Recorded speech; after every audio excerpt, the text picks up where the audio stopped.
ಕಳೆದ 3 ದಿನಗಳ ಹಿಂದೆ ಸುವರ್ಣ ಸುದ್ದಿವಾಹಿನಿಯಲ್ಲಿ ನಾನು ಸರ್ಕಾರದ ಮೇಲೆ ಬೇಸರವಾಗಿದ್ದೇನೆ ಅಂತಕ್ಕಂಥ ಸುಳ್ಳು ಸುದ್ದಿಯನ್ನು, ಸತ್ಯಕ್ಕೆ ದೂರವಾದ ವಿಚಾರವನ್ನು ಪ್ರಸಾರವಾಗಿತ್ತು. ಇದಕ್ಕೆ ನಾನು ಮಾಹಿತಿಯನ್ನು ಕೊಡಲಿಕ್ಕೆ ಬಯಸ್ತಾ ಇದ್ದೇನೆ. ನಾನು ಕ್ಯಾಬಿನೆಟ್ ಹಾಲ್ಗೆ ಹೋಗಿ ಸಿದ್ದರಾಮಯ್ಯನವ್ರ ಹತ್ರ ಘರ್ಷಣೆ ಮಾಡಿದೆ ಅಂತಕ್ಕಂಥ ವಿಚಾರವನ್ನು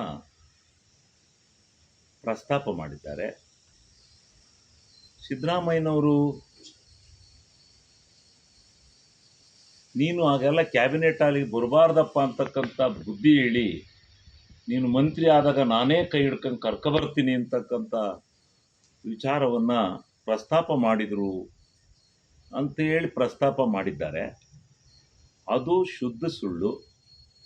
ನಾನು ಮಂತ್ರಿ ಮಂಡಲಕ್ಕೆ ಒಳಗಡೆ ಹೋಗಿ ಸಂಪುಟ ಸಭೆ ನಡೆಯುವಾಗ ಘರ್ಷಣೆ ಮಾಡ್ತಕ್ಕಂಥ ಅನಾಗರಿಕನಲ್ಲ ಅಂತಕ್ಕಂಥದ್ದು ಈ ಕರ್ನಾಟಕ ರಾಜ್ಯದ ಜನತೆಗೆ ಗೊತ್ತಿದೆ. ಒಂದು ಸತ್ಯ, ಆ ಕ್ಯಾಬಿನೆಟ್ನಲ್ಲಿ ನನ್ನ ಕ್ಷೇತ್ರದ ವಿಚಾರವಾಗಿ, ಎತ್ತಿನೊಳೆ ವಿಚಾರವಾಗಿ ಸಬ್ಜೆಕ್ಟ್ ಇತ್ತು. ಆ ಸಬ್ಜೆಕ್ಟ್ ಚರ್ಚೆಗೆ ಬಂದಾಗ ಮಂತ್ರಿಮಂಡಲದಲ್ಲಿ ಚರ್ಚೆ ಆಗಿ ಇದಕ್ಕೆ ಒಂದು ಪೂರ್ವಭಾವಿ ಸಭೆಯನ್ನು ಅಲ್ಲಿ ಅಧಿಕಾರಿಗಳ ವತಿಯಿಂದ ಮತ್ತು ಜನಪ್ರತಿನಿಧಿಗಳ ವತಿಯಿಂದ ಪೂರ್ವಭಾವಿ ಸಭೆಯನ್ನು ನಾನು ಮಾಡ್ತೇನೆ ಅಂತೇಳಿ ಮುಖ್ಯಮಂತ್ರಿಗಳು ಹೇಳಿ ಅದನ್ನು ಮುಂದಿನ ಇದೇ ತಿಂಗಳು 5ನೇ ತಾರೀಕು 1 ಗಂಟೆಗೆ ನನ್ನನ್ನೂ ಕೂಡ ಸಭೆಗೆ ಆಹ್ವಾನಿಸಿದ್ದಾರೆ. ಅರಸೀಕೆರೆಗೆ ಎತ್ತಿನ ಹೊಳೆ ನೀರು ಕೊಡ್ತೀವಿ ಅಂತಕ್ಕಂಥದ್ದು ಸರ್ಕಾರದ ಘೋಷಣೆ. ಆ ನೀರನ್ನು ತರ್ತಕ್ಕಂಥ ವಿಚಾರದಲ್ಲಿ ನಾನು ಸರ್ಕಾರದ ಗಮನವನ್ನು ಸೆಳೀತೇನೆ ಮತ್ತು ಆ ಚರ್ಚೆಯಲ್ಲಿ ನಾನು ಭಾಗವಹಿಸ್ತೇನೆ. ನಾನು ಯಾವತ್ತೂ ಕೂಡ ಸರ್ಕಾರದ ಜೊತೆ ಸಂಘರ್ಷಕ್ಕೆ ಇಳಿದಿಲ್ಲ.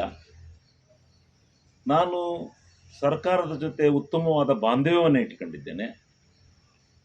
ಮುಖ್ಯಮಂತ್ರಿಗಳು ಮತ್ತು ಮಂತ್ರಿ ಮಹೋದಯರ ಎಲ್ಲರ ಜೊತೆಯಲ್ಲಿ ವಿಶ್ವಾಸವಾಗಿದ್ದೇನೆ.